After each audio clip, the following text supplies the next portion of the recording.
صدیوں پہلے کی بات ہے۔ ایک ننھی سی شہزادی نوران اپنے محل کے باغ میں کھیلتے کھیلتے اچانک ایک چمکتا ہوا نیلا پھول دیکھتی ہے۔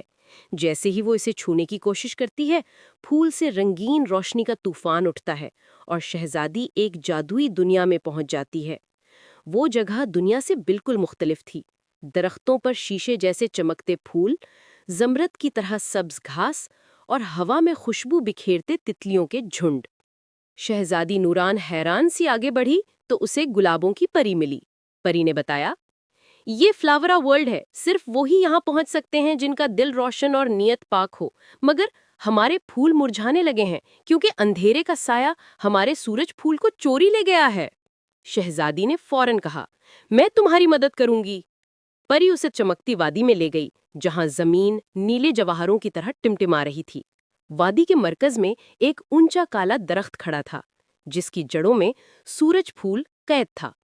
نوران نے ہمت جمع کی، اپنے دل کی روشنی سے پھول کو چھوا۔